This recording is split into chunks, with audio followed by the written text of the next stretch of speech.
Olá pessoal, tudo bem? Meu nome é Guilherme, a gente vai falar hoje aqui direto do consultório Neuromogi Mogi das Cruzes sobre um tema bem interessante que versa sobre hemorragia cerebral em gestantes ou as pacientes também com aneurisma cerebral conhecidos e que desejam engravidar, qual tipo de parto, qual seria a melhor opção e as recomendações gerais para essas mulheres com aneurismas cerebrais, sabidos ou não, e quais seriam as orientações de tratamento. Assista-nos nos nossos canais no YouTube, Neuromogi, e siga-nos no Instagram e no Facebook, no @Neuromogi.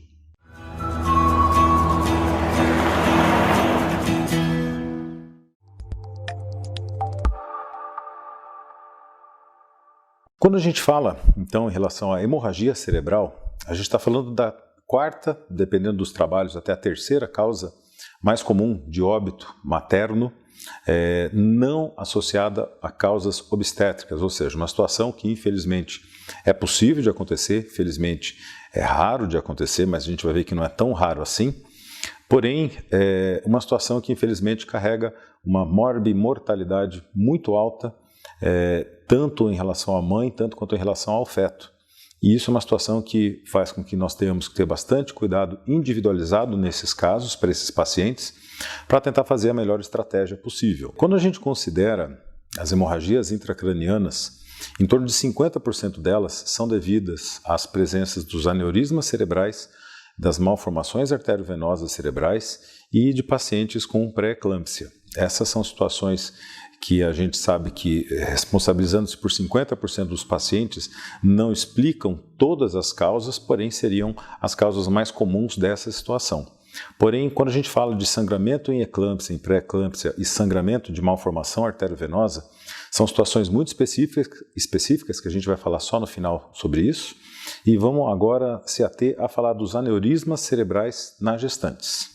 Em relação à epidemiologia disso, o risco de gestante com aneurisma cerebral é o mesmo risco de uma mulher de ter um aneurisma cerebral e não conhecer, ou seja, a gente não fala de um aumento dessas cifras de maneira estatística, ou seja, significativamente maior, uma gestante tem mais aneurisma do que uma mulher com não gestante e com tendência a ter aneurisma, é a mesma coisa.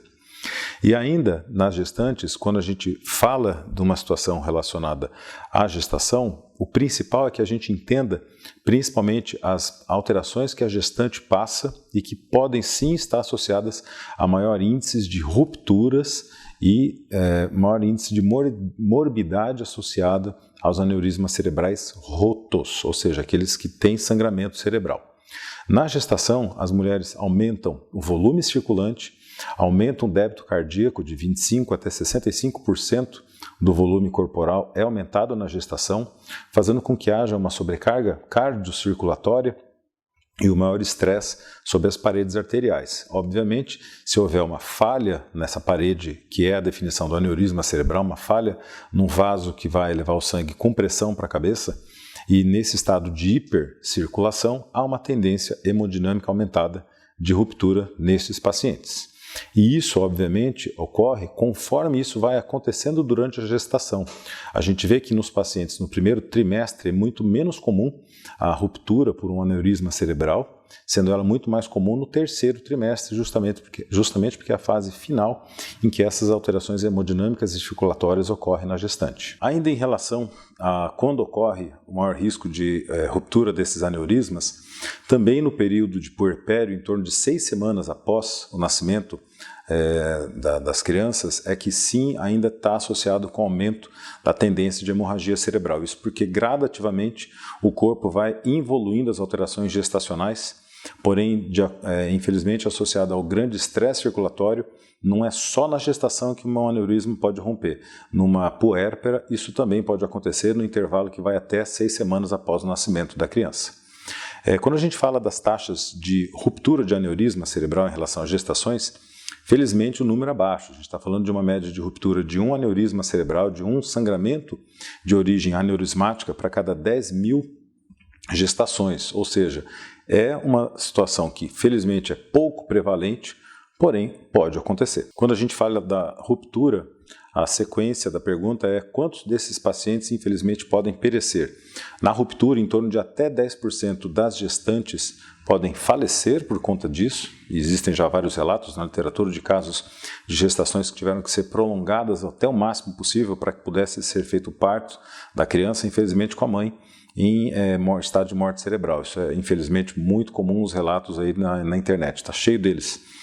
Porém, com índice de mortalidade materna de até 10% na ruptura, e no caso do feto, até 30% deles podem morrer, podem perecer por conta de uma eventual ruptura de um aneurisma cerebral numa mãe que não sabe que tem esse aneurisma.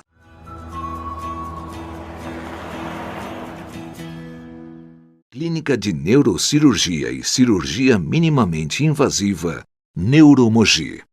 Médico especialista responsável, Dr. Guilherme Prado.